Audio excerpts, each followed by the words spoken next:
Magandang umaga po sa ating lahat. So, tayo po ay sinusubok ng Meralco. Mainit, pero let our faith walk us through this day.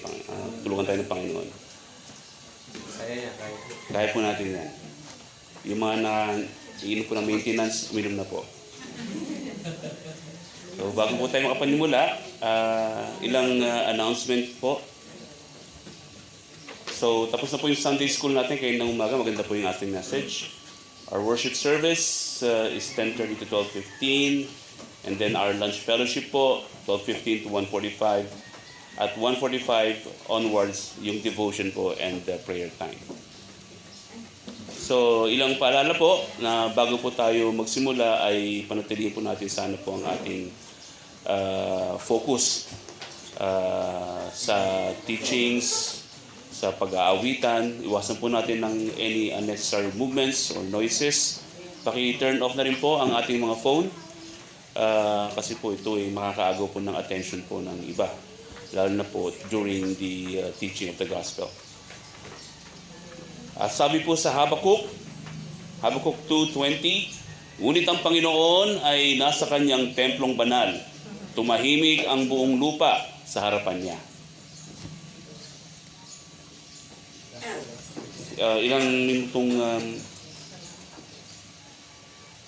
katahimikan po sa ating kinaupuan as we prepare ourselves. And tayo po manalangin, humingi tayo ng gabay at tulong sa ating Panginoon.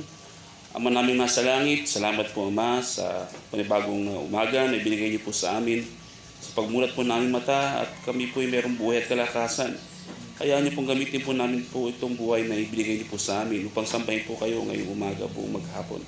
Salamat din po sa mga kapatid namin na nakarating po ngayong dito sa inyong tahanan at wala na sambahan.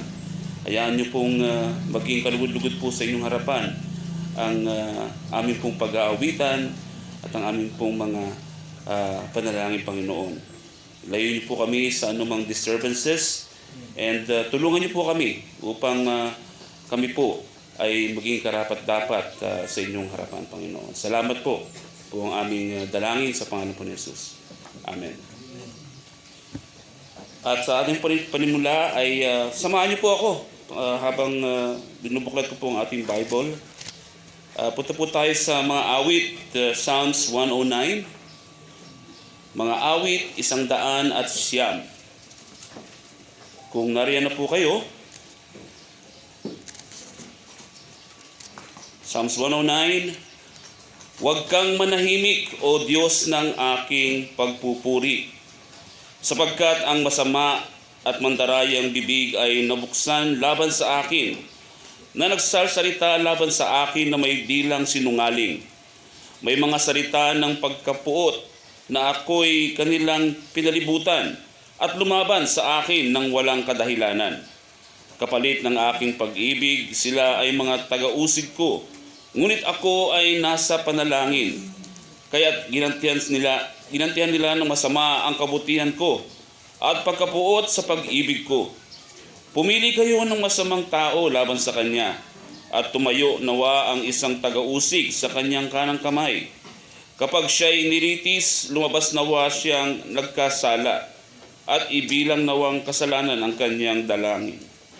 Maging kakaunti nawa ang kanyang mga araw. Kunin nawa ng iba ang kanyang katungkulan. Ang kanyang mga anak nawa ay maulila at mabalo ang kanyang asawa. Magsilaboy nawa ang kanyang mga anak at mamalimos at hanapin nila ang kanilang pagkain sa kanilang mga guhong tahanan. Samsamin nawa ng nagpapautang ang lahat niyang kayamanan. Nakawin nawa ang mga bunga ng kanyang paggawa ng mga dayuhan. Wala nawang maging mabait sa kanya, ni maawa sa kanyang mga anak na ulila. Maputol nawa ang kanyang susunod na lahi. Mapawi nawa ang kanyang pangalan sa ikalawang salinlahi. Maalala nawa ng Panginoon ang kasamaan ng kanyang mga magulang. Huwag nawang mapawi ang kasalanan ng kanyang ina. Malagay nawa silang patuloy sa harapan ng Panginoon at maputol nawa ang kanyang alaala mula sa lupa. sapagkat hindi niya naalalang magpakita ng kabaitan, kundi inusig ang dukha at nangangailangan, at ang may bagbag na puso upang patayin. Iniibig niya ang manumpa, kaya't dumating sa kanya, at hindi siya nalugod sa pagpapala, kaya't malayo sa kanya. Nagsusuot siya ng sumpa na parang kanyang damit, at pumasok sa kanyang katawan na parang tubig, sa kanyang mga buto na gaya ng langis.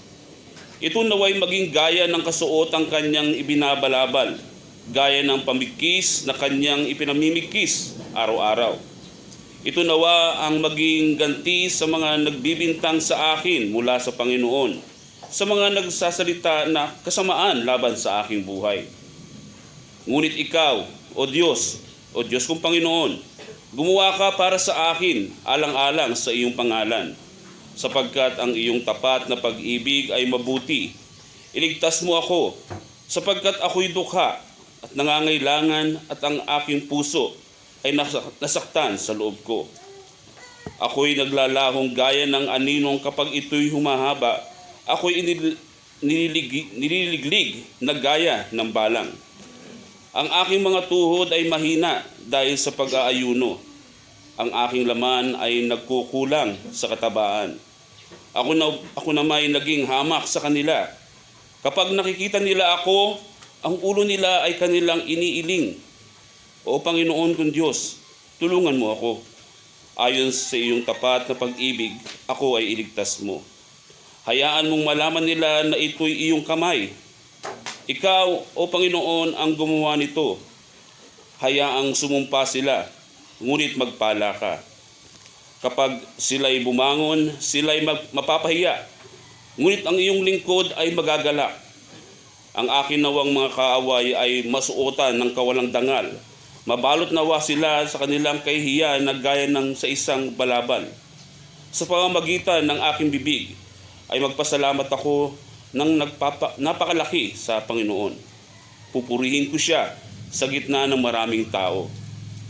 Verse 31, sapagkat siya'y tumatayo sa kanang kamay ng nangangailangan upang iligtas siya sa mga nagsisihatol sa kanyang kaluluwa. Ang ating pong binasa, ang awit 109 o 109, ay isang matinding panalangin ni David. Isang awit ng sumpa o natawag nating imprecatory psalm. Humihingi ng tulong sa Diyos laban sa mga kaaway na naninirang puri, nagsisinungaling at nagbabayad ng masama sa kanyang kabutihan. Nakiusap si David na hatulan ng Diyos ang mga kaaway at iligtas siya ayon sa kanyang awa. At bilang tugon sa ating pong binasa, tayo po ay tatayo. Sama-sama po tayong umawit sa ating Panginoon. Crown Him with many crowns.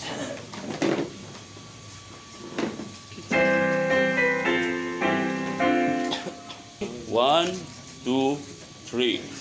Crown Him with many crowns, the Lamb upon His throne.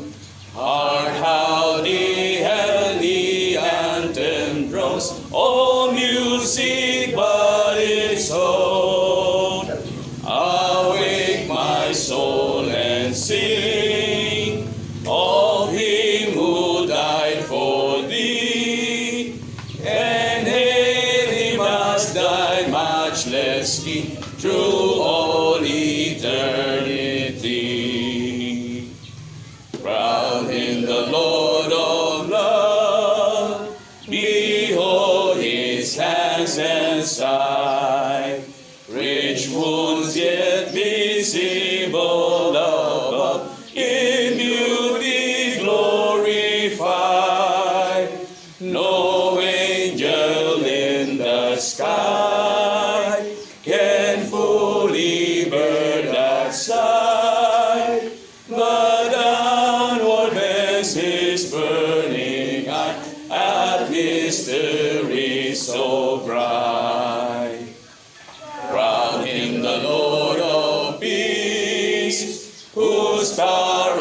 settled ways.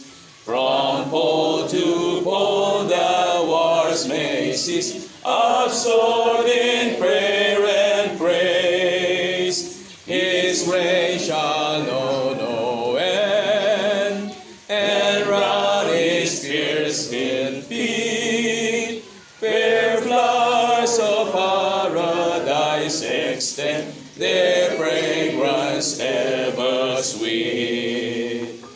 Grant him the yield of years, the potentate of time, creator of the rolling spheres, ineffably sublime. All hail, Redeemer, hail, for thou hast died for me. Thy praise shall never, never fail throughout eternity.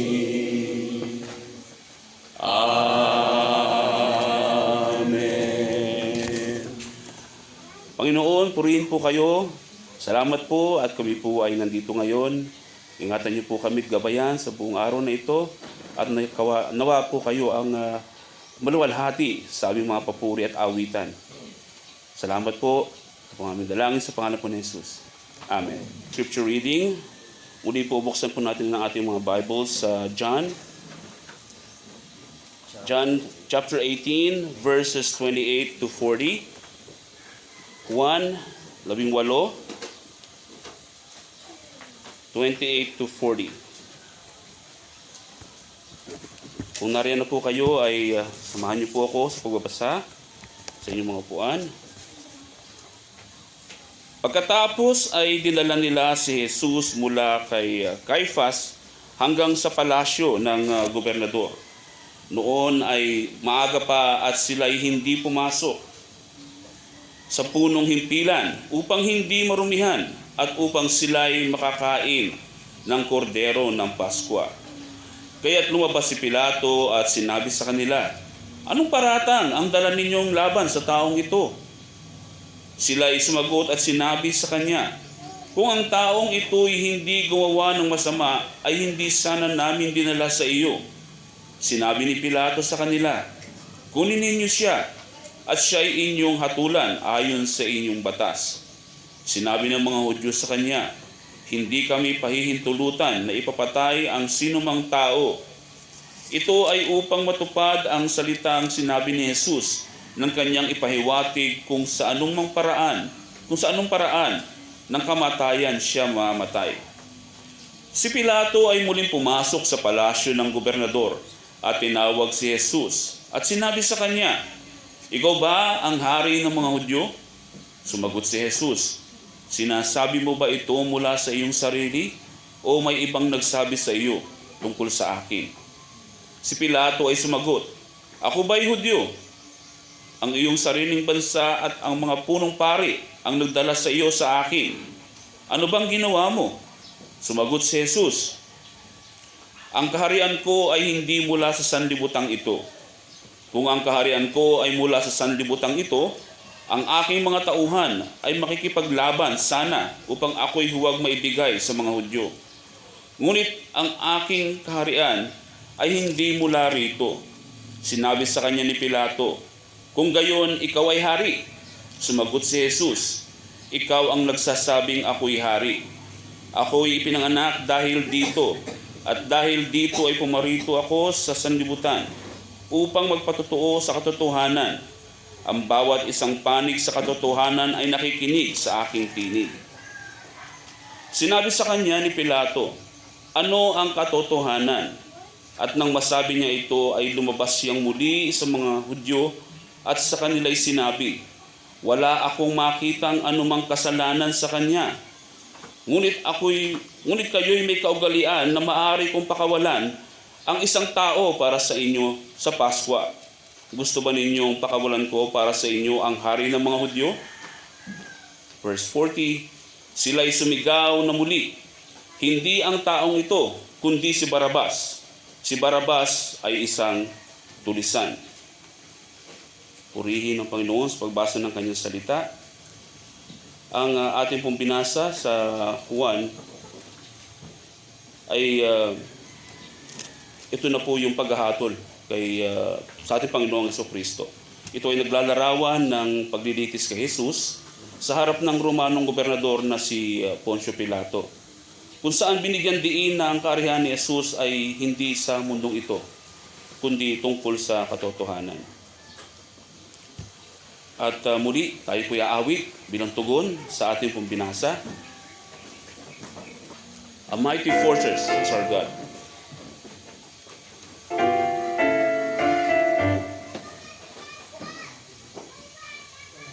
Tawas, hindi kaya ito ba? O walang signal.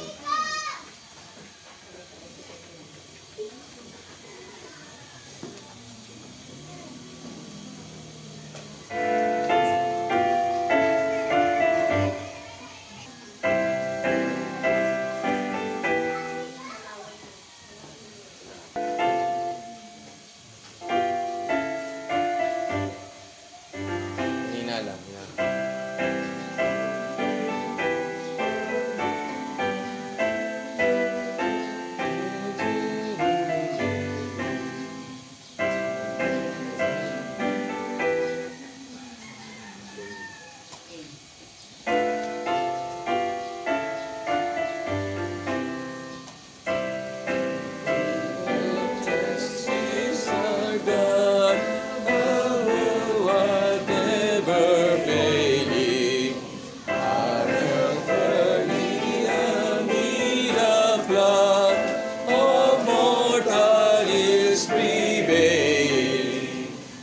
Still our ancient foe that seek to overthrow.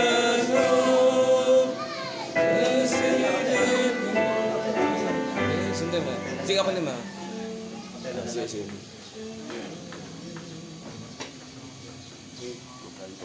Ayan, tigay. A mighty fortress is our mighty fortress is our God, a bulwark never failing. Our helper he amid the flood of mortal ills prevailing. For still our ancient foe that seek to work us woe, his craft and power are great, and armed with cruel hate. On earth is not his equal. Did we in our own strength confide, our strength drained would be losing. We're not the right man on our side, man of God's own choosing. Thus as who that may be, Christ Jesus it is He, Lord Sabaoth His name, from age to age the same, and He must win the battle. And though this world with devils filled, threaten to undo us, we will not fear, for God that will His truth to triumph through us. The prince of darkness grim, we tremble not for him.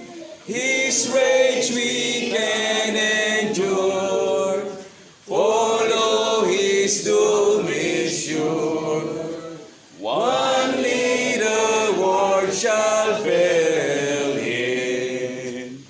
The word above all earthly powers, no thanks to them above.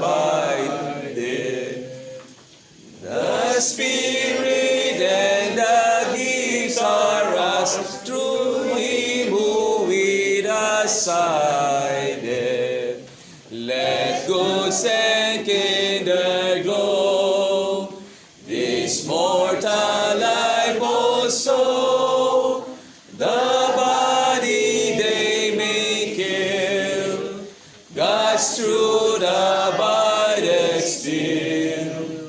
His kingdom is forever.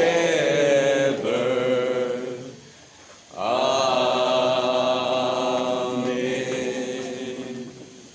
Para po sa ating corporate prayer ay tawagin mo natin si Tayo ay manalangin. O Diyos na aming dakilang tagapagligtas, Ikaw na may likha ng langit at ng lupa. Ikaw ay ang matibay naming moog, Panginoon, na nagpe-preserve sa amin, na nag-iingat sa amin. Iningatan niyo kami muli sa loob ng 6 na araw, Panginoon. Binigyan niyo kami ng lakas. Binigyan niyo kami ng aming magandang kalusugan. Iniligtas niyo kami sa kapahamakan, Panginoon. Nilaan niyo ang aming mga pangailangan sa maraming araw na pinalipas niyo sa amin, Panginoon. Naroon kayo at tapat kayo sa aming buhay. Kaya narito kami. At sa maikling araw na to, sa isang araw na aming ilalaan sa iyo, Panginoon, napakaikli nito para pasalamatan ka at ibigay sa iyo ang lahat ng papuri. Ibalik lahat sa iyo ang luwalhati, Panginoon. Kaya sa maikling panahon na ito, Panginoon, pag-isahin niyo kami, pagsamasamahin niyo kami ng aming mga kapatid doon sa Morong, sa SGC at mga kaisa namin sa pananampalataya. Ikaw ang aming masamba sa maghapon na ito. At ikaw ang ang pangalan mo ang mataas, Panginoon. Katagpuin mo po kami, Panginoon. Kaawaan nyo kami, samahan nyo po kami sa maghapon na ito. Maging sa aming pag-awit kahit na hirap ang aming technical aspect ng aming pagsamba, ay maging masigla pa rin ang aming puso na ang mga titik na o letra na aming inaawit ay maging buhay ito sa aming puso at magpuri ito sa iyo, Panginoon. At kahit na mainit, kahit na hindi komportable ang aming kalagayan, ay kulang ito, Panginoon, sa pagtitiis na ginawa ninyo doon sa krus ng Kalbaryo para kami ay iligtas ninyo sa kaparusahan sa kasalanan. Kaya it's nothing with us, Lord. We can endure everything for your name. Kaya po, Panginoon, patuloy nyo kaming bigyan ng sustenance that we may endure ang aming pagsamba. Hindi dahil sa hindi namin to kaya, Panginoon, kundi dahil sa talagang kami nagmamahal sa iyo. At hindi lang yon, maging sentro ng aming pagsamba sa maghapon na ito ang iyong mga salita na dadalhin ng iyong mga ngaral na maging daluyan siya ng pagpapala. At ang mga salitang aming matututunan, Panginoon, ay magamit namin sa pagharap namin sa iba't ibang suliranin dito sa mundo. Lalo na ngayon ay magulo ang bahagi ng Middle East. We pray, Lord, for our brethren.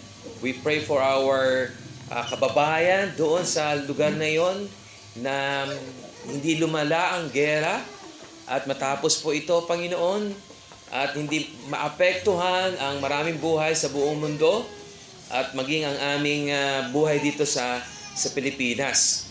Kaya bigyan nyo ng wisdom ang mga leaders na may responsibility sa problemang ito at masolve ito ng mabilis, Panginoon. At yan ay aming pananalangin sa maghapon na ito. At may mga iglesia ron, lalo na ang iglesia ni Brother Mati, ni Pastor Mati, ay kasama namin ang Morong na nanalangin na sila po ingatan po ninyo at hindi sila maapektuhan.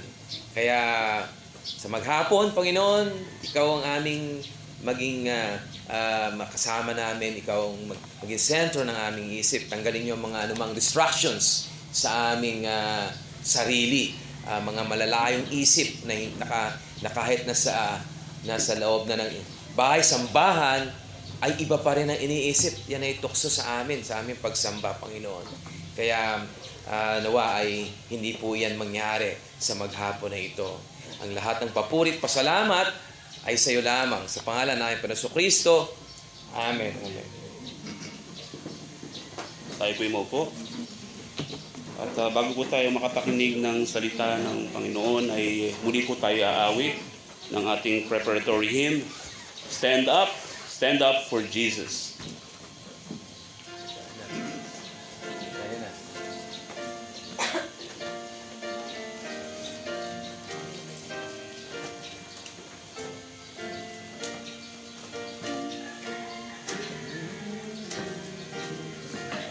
Kaya na, nakaupo tayo. Tayo ito ngayon. Tayo, Tayo ito para ngayon. kasi tama pa. Tayo ito ngayon. Stand up for Jesus, ye soldiers of the cross. Lift high His royal banner, it must not suffer loss. From victory unto victory, His army shall lead, till every foe is vanquished, and Christ is Lord indeed. Stand up for Jesus, the trumpet call obey. For to the mighty conflict, it is His glorious day. Yea, that our men now serving against unnumbered foes. Let courage rise with danger, and strength to strength oppose. Stand up for Jesus, stand in His strength alone. The arm of flesh will fail you, ye dare not trust your own.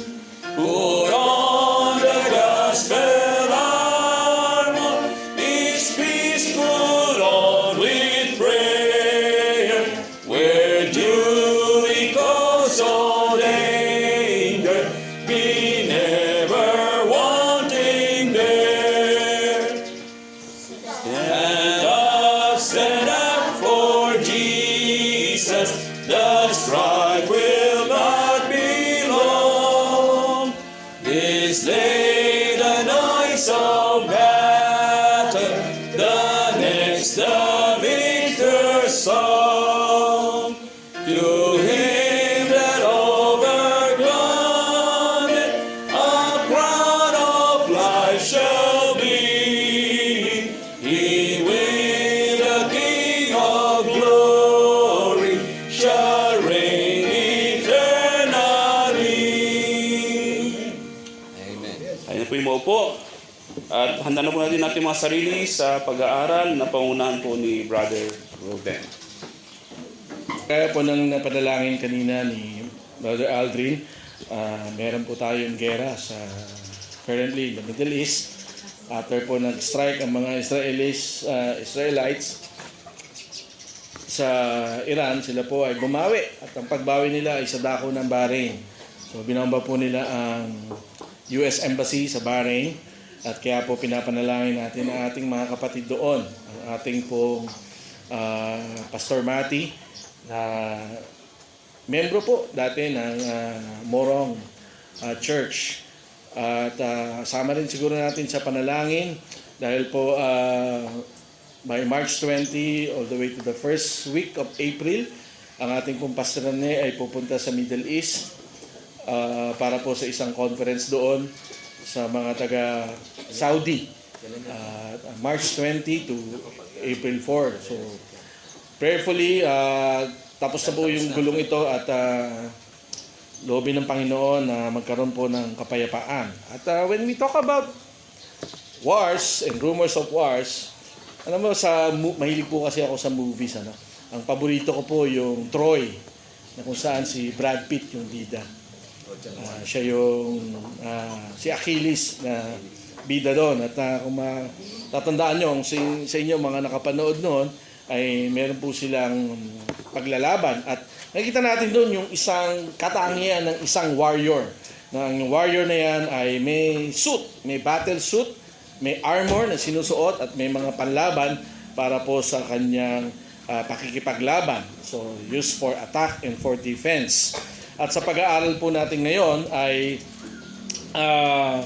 tayo bilang mga Kristiyano ay makikita natin yung armor of God na sinasabi dito sa talata na ating pag-aaralan. So, samahan niyo po ako at buksan niyo po ang inyong mga Biblia sa Efeso, Kabanata 6, talatang 10 hanggang 24. Pero po yung focus po ng ating pag-aaral ay sa verse 10 to 18 only. Okay? So, buksan niyo po ang inyong mga Biblia. Ang aking pong version na babasahin ay ang Biblia, Tagalog 2001. Again, ito po ang salita ng Panginoon. Sa kahuli-hulihan, patuloy kayong magpalakas sa Panginoon at sa kapangyarihan ng kanyang lakas. Isuot ninyo ang buong kasuotang pandigma ng Diyos upang kayo'y makatagal laban sa mga pakana ng dyablo.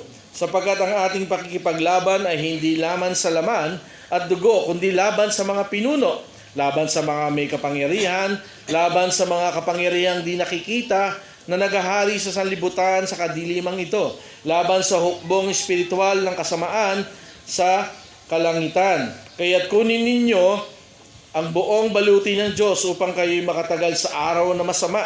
At kung magawa na ninyo ang lahat, ay tumayong matatag.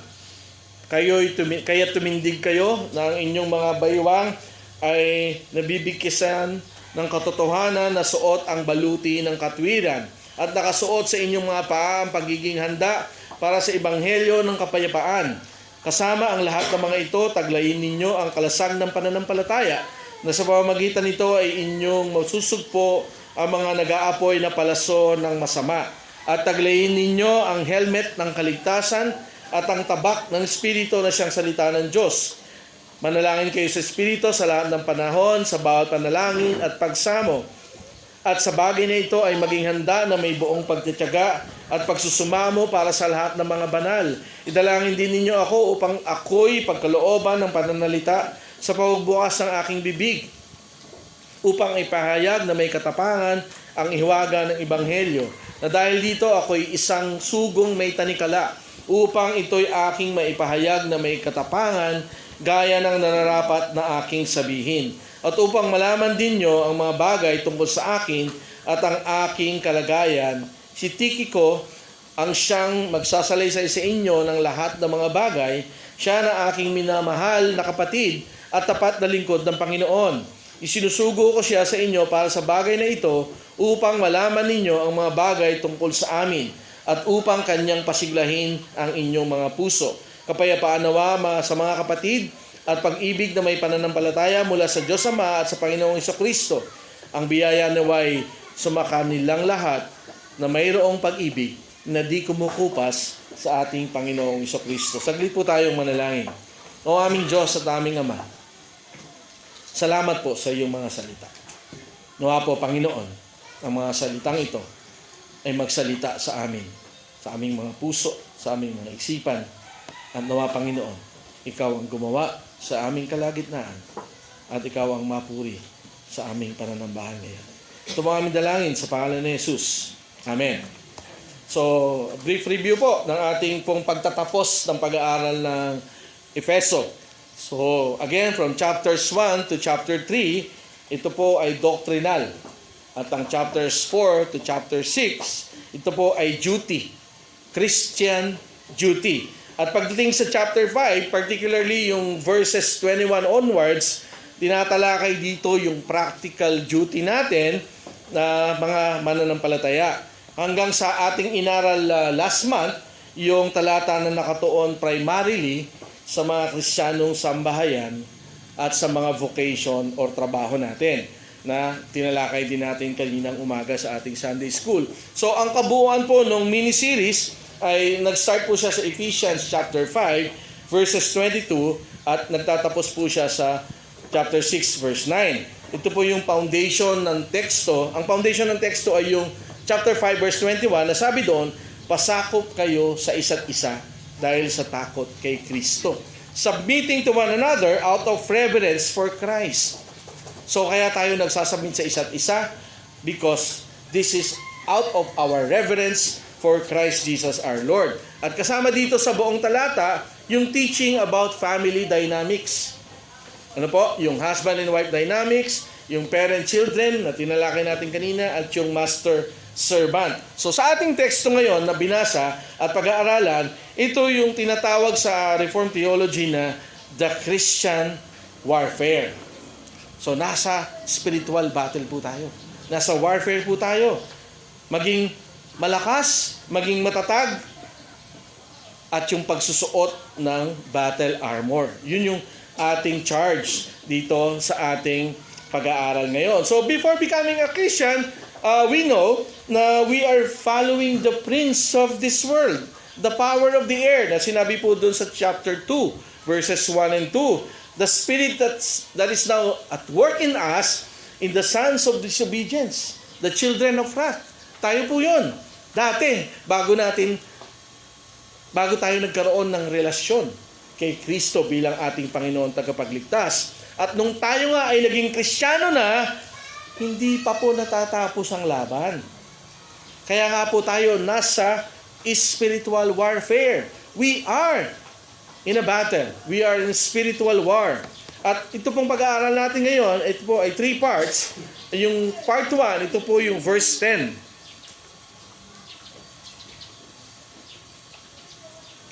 At sa verse 10 po ay yung very strong command ni Paul. Be strong. Be strong with the strength that God provides. Again, sa ang ating konteksto, tayo ay mga mananampalataya na. Yung sinasabing itong be strong, no, with the strength that God provides, because we are imputed with Christ's righteousness. At yun yung ating strength. That this is the provision of God. Yung strength na yun ay galing sa Kanya. Serving as a general reminder to all of us. At yung parang sa army na may general reminding the entire body of soldiers, yung entire unit ng army, na to be strong with the strength that God provides. And then part 2, yung verses 11 to 13, ito po yung, it consists of the emphatic call to put on the full armor of God. Isuot natin yung buong baluti, yung armor ng Panginoon. At merong several reasons na binanggit kung bakit kailangan nating isuot yung full battle gear. At yung part 3 sa verses 14 to 20 ito ay nagpapatuloy yung exhortation ni Paul na not just to be strong but to stand. To stand firm, kagaya ng inaabot natin kanina. Stand up for Jesus. At meron din pong explanation yan, yung 6 pieces of armory. Yung weapon na dapat nating gamitin. At ito po ay accompanied doon sa statement ni Paul na mag-persevere po tayo sa panalangin. And then Paul draws on the imagery of Isaiah. Doon po sa Isaiah, ito po ay dinidepict na si Yahweh at ang kanyang Messiah as a divine warrior. That he is clothed in an armor as he prepares for battle to defend His people. In the Old Testament, the people of Israel. But as we know, in the New Covenant, in the New Testament, we are His people. We don't need to wear the full armor of God physically, but the spiritual full armor of God. That is the New Covenant instruction to us. And with this as a background, si Paul ngayon ay tinawag niya yung mga mananampalataya sa Efeso, at of course ito ay tungkol na rin sa atin, to use God's armor to be ready, to stand firm, especially in the light of the spiritual battle we are into. I don't know with you, baka kayo, wala kayong battle na kinakaharap ngayon. Saludo po ako sa inyo. Pero of course, we know for a fact that we are surrounded with every type of temptation and battles. And this is the challenge to us. Are we devoting ourselves to prayer para manalo doon sa battle na yun? But anyway, we will go in details later on. Kaya si Paul ay nagpapaalala sa atin ng maging handa at matatag sa ating laban. This is because the armor na ito na tinutukoy, ito yung spoils of war. Di ba ba't tinatawag natin spoils of war? Di ba? In the Old Testament, kapag nanalo sa gera, meron po silang ipa-plunder. No? Yung mga spoils of war, mga loot, mga naano sa gera. So kukunin nila yun. Because the spoils of war is that Christ has already won the battle for us. Napagtagumpayan na po ni Kristo yung ating laban. And that is why we are victorious. We are already victorious. At hinand over ni Christ yan sa church. Christ has won the battle and is victorious. And that victory is handed over to us as Christians. The problem with most of the Christians nowadays, they seem to be living a defeated life. You are victorious. If you are in Christ, if Christ is in you, if the Holy Spirit is in you, you are victorious, mga kapatid. Kaya ang key distinction dito sa turo na to is that we do not fight for victory. But instead, we fight from victory. We do not fight for victory, but we fight from victory. Tagumpay na po tayo dahil si Kristo ang nagtagumpay para sa atin. But yet, the battle is real. May temptation. At the same time, we know that Christ's finished work on the cross already secured the outcome. Kaya po tayo ay victorious. So ang mensahe ko po sa inyo ngayong umaga, mga kapatid, is that believers, we Christians, find their strength by putting on the full armor of God and are standing firm against the spiritual forces through the power that God graciously provides. We are strengthened by the full armor of God. And we are standing firm by using the full armor of God. So ang mga mananampalataya ay nakasusumpong ng kanilang kalakasan sa pamamagitan ng pagsusuot ng baluti ng Diyos. At nananatiling matatag laban sa mga puwersang espiritual sa pamamagitan ng kapangyarihan na saganang ipinagkaloob ng Diyos sa atin. So, we have 2 points to discuss this morning. Una po yung strengthened by the armor of God, and then secondly, stand firm with the armor of God. Okay, unahin po natin yung una. Siyempre, hindi po natin pwedeng unahin yung pangalawa, no? So, unahin natin yung first point natin. Strengthened by the armor of God. So, let us note that yung advice ni Paul sa mga believers is that to put on the whole armor of God. For what? For spiritual readiness. Kailangan natin yun. For our spiritual readiness. Bakit po? Ang background po kasi nung teksto at nung yung context ng panahon na yon is that si Paul ay nasa house arrest. At siya po ay literally nakatali to a Roman soldier. Okay? At dahil doon, yung Roman soldier, yung part ng Roman legionary, for the information of everyone, during that time, na sinulat to ni Paul, ay under yung Israel, yung mga Hudyo, sa pamamalakad o sa pamamahala ng Roman government. But meron pong mga nakatalaga na officers of the Jewish people. Andiyan po yung Sanhedrin. Kasama po dyan yung mga Pariseo at Sadduceo. Pati po si mga Herodian. Yan po yung mga leaders ng Jewish people. But they are all accountable to the Roman government. At kaya si Paul nga po, ay nung nakakulong siya, he was literally chained to a Roman soldier. And he used the Greek word na panoplia. Yung full armor of God. Yung full suite of the armor of God. o full suit of the armor of God. Ginamit niya to as a visual aid para maintindihan ng mga nagbabasa nung Ephesians yung importance ng spiritual readiness. And yet, while the visual aid used by Paul is Roman, he used the Old Testament theology na sinulat ni Isaiah. He drew from the prophecies of Isaiah. Tingin po tayo ng dalawang verse. Sa Isaiah 11:5. Katwiran ang magiging bigkis ng kanyang baywang, at katapatan ang pamigkis ng kanyang mga balakang. Then sa 59 verse 17, Isaiah pa rin po. At bilang baluti, ay nagsuot siya ng katwiran, at sa kanyang ulo ay helmet ng kaligtasan. Siya ay nagdamit ng mga bisa ng paghihiganti bilang kasuotan, at bilang balabal, ang sarili ay binalutan ng sikap. So, God Himself puts on the righteousness as a breastplate. Okay?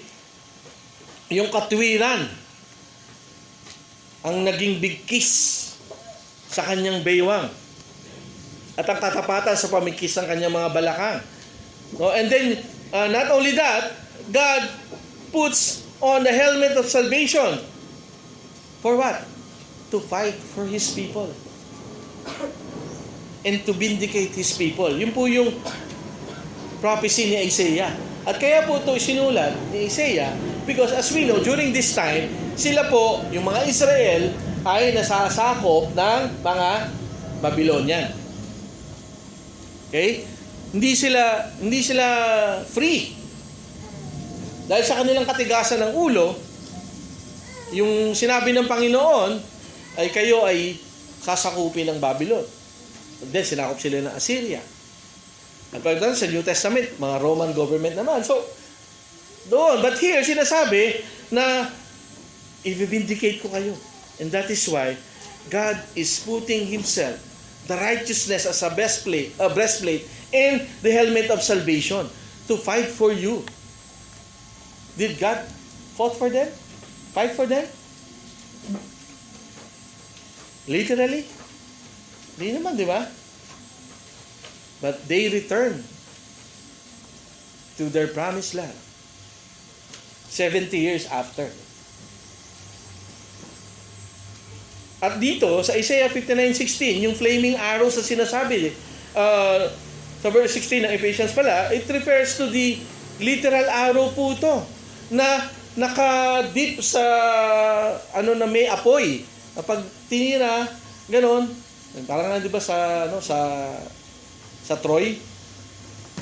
At yun ay meron silang panangga. Yung ancient shield na yun, may panangga na soak in water, na babad po yun sa tubig. Para pag tama nung pana, ay mamamatay yung apoy. It was designed to extinguish the fire. Ano pong ibig sabihin nun? That Christ as the true Israel, He first wore the armor perfectly. And we have to remember that we are strengthened only by the armor because we are in union with Christ. Yun yung pinaka-armor natin, mga kapatid. That we are in union with Christ. Pero bakit parang madalas mahina pa din tayo? Kahit na nasa atin yung armor. You know why? Because there is always this tension between the already and not yet. Ano po yung pag sinabi natin already and not yet sa theology, ito po yung inaugurated eschatology. Kasi po, nung Old Testament, the promise to the Israelites is that the Messiah will come. And they're looking for that day. The age to come, they were looking to that age to come. Pero, in God's providence, Christ came and barged in the age to come. Kaya yung this age now at saka yung age to come, naghalo, nagtagpo nung dumating si Kristo sa lupa. At siya ay namatay siya ay nabuhay maguli. Yun yung barging in. At yun yung tinatawag na inaugurated eschatology. Kaya, hindi nila ini-expect yung mga Hudyo na yan na ba talaga yung Messiah? That's why yung mga Sadducees and Pharisees, pagka may darating na Messiah, ini-screen nila eh. Ito ba, totoo ba Messiah to? Hindi sila makapaniwala. At nung si Kristo nagsabi, I am God. I am the Son of God. I am the Son of Man. That was prophesied in the Old Testament. Hindi sila makapaniwala. At yun mga kapatid, yung sinasabi natin, merong spiritual tension. At kung kayo po ay babasahin nyo yung Romans chapter 6 and 7, na kung saan sinasabi ni Paul, yung kanyang struggle bilang mananampalataya. Kagaya ni Paul, tayo rin po ay may struggle. Because merong tension, yung this age, saka yung age to come.